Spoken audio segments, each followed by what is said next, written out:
Hello everyone, today I'm going to talking about the presentation academic speaking about digital education learning. Let me start.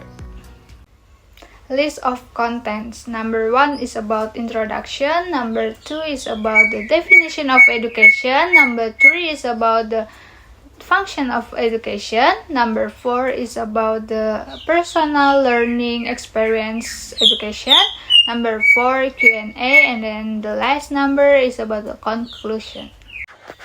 Hello everyone, I'm Yunisa Nuraulia Utami and I'm excited to talk you to today about the maximizing your success in online learning. Having worked in online learning administration, I have seen firsthand what work and what challenges students face.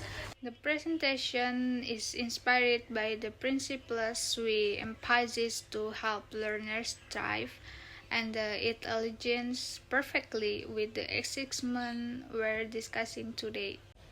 Okay, to begin, let's define education essentially. Education is the process of acquiring knowledge, skill, values, belief, and habits. It's a lifelong endeavor that shapes individuals and societies. When we talk about the nature of education, we are referring to its inherent characteristics. It's dynamic, transformative, and multifaceted. Useful experience to describe the nature of education include: education is a cornerstone of the society. It's a catalyst for change, or it's a continuous process of growth in office administration. For example, the nature of training is to equip employees with the evolving skills needs for workplace demands. Okay, the next point is about function of education. Education serves several key functions. Firstly, it transmits knowledge and skill. In a school, this might be mathematics or the history. In office administration, it's a teaching software application or communication protocols. Secondly, education promotes personal development. It fosters critical thinking, problem solving, and adaptability. And in third, it facilitates socialization, teaching individuals how to interact and contribute to society. Finally, it prepares individuals for the future, whether it's the higher education or a career. Okay, next point is about personal learning education experiences. As someone with the experience in office administration, I have seen firsthand how education and the continuous learning are integrated not just the academic success, but also the professional development and the workplace efficiently. We'll explore describing a school subject, delve into online learning, and connect the concept to the broader context or the education. This process of education involves the methods and the strategies used to impart knowledge and skill. This includes teaching methods, learning activities, and assessment. Teaching methods can range from lecture and discussion to hands-on training and online modules. Learning activities involve student engagement, such as exercise, project, and the presentation. Assessment measures learning through tests, segments, and the feedback. Okay, the next point is about the education technology. Various educational technologies such as a learning platform, virtual classroom, and the educational application are catalysts for the change. They open the door to more interactive learning experiences, support collaboration between students, and give education tools to personalize learning.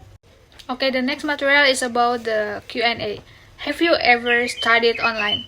The answer is, as a large language model, I don't have a personal experience like studying. However, I have been trained on the massive data of the text and the code, which includes information about the online learning. So, in a way, my learning has been through confirmed on online access to information. Is online learning popular in your country? As an I don't have a country in the human sense. However, considering my the current context indicates I'm in Bekasi, West Java, Indonesia, I can say that online learning has become increasingly popular in Indonesia, especially in recent years. This has been driven by factors like increased internet penetration, the availability of online learning platforms, and even like the COVID-19 pandemic, which necessitated remote learning. Is it possible to study your subject online?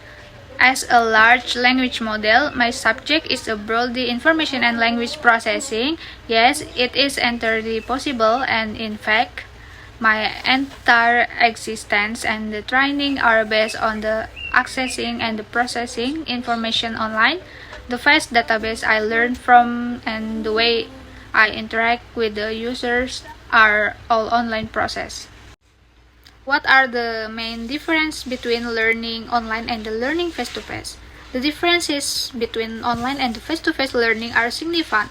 Online learning offers flexibility, self-paced learning, and the accessibility.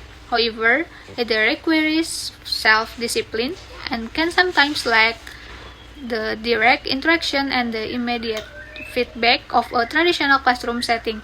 In the workplace, online learning can be efficient for delivering standardized training to a large workforce, but is often complemented by in-person session for hand-on practice and the team building. The last point is about conclusion. In conclusion, online learning offers incredible flexibility and opportunities. By combining the principles outlined in this presentation with the effective communication, time management, and the technical skills, you can excel in your online studies. And remember, your online learning administration office is here to support you every step of the way.